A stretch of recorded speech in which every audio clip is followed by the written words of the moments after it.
Good morning students, welcome to GTips.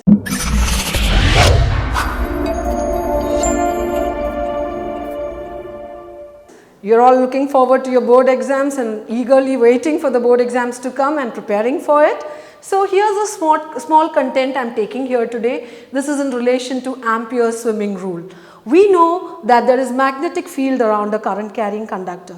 The simplest way to detect the presence of a magnetic field near any current carrying conductor is to use a magnetic compass. Magnetic compass itself is nothing but a simple device having a magnetic needle inside it. So here, just consider the circuit drawn on board here.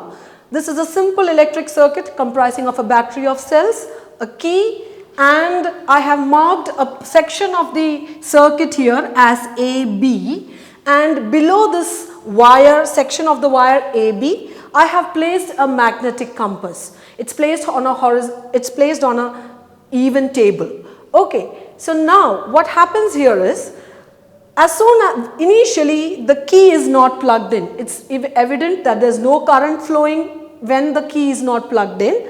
As soon as the needle of the magnetic compass would be resting, pointing in the geographic north-south direction. As soon as you plug in the key, there is a current flow which starts in the circuit, and immediately you will note the needle of the magnetic compass showing a deflection. Now the question is, to which side does the needle, north pole of the magnetic compass needle deflect? It's very simple to analyze that through use of the rule that I mentioned, Ampere's swimming rule.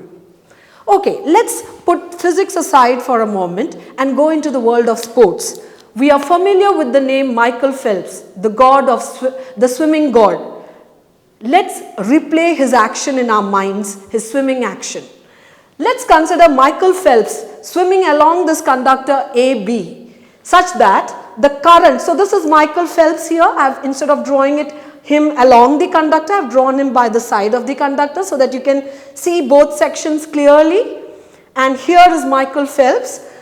He is swimming in such a way along the conductor that the current enters at his feet and leaves at his head. Isn't that the way the current is flowing in this section of the conductor AB? It enters at his feet and leaves at his head. So, if he is swimming along the conductor AB in such a way, then the north pole of the magnetic compass needle will deflect in a direction in which his left hand lies. So, this is in one dimension.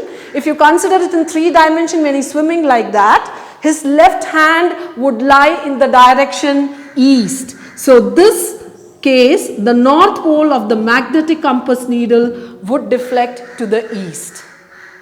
Now, if you reverse the direction of flow of electric current, then we will have the current flow from B to A. Reversing the direction of flow of current, we will have current flowing from B to A. In which case, this is how now Michael Phelps will be swimming, or any swimmer for that matter would be swimming along the conductor.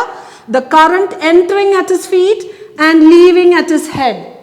Then the needle north pole would deflect in a direction in which his left hand lies. So when he is swimming like that, his left hand would be in the direction west as marked. The geographic north-south directions have been marked here. So the needle will deflect to the west. So that's how the Ampere's swimming rule works. It's a simple rule. Physics is a beautiful subject. Have fun learning physics.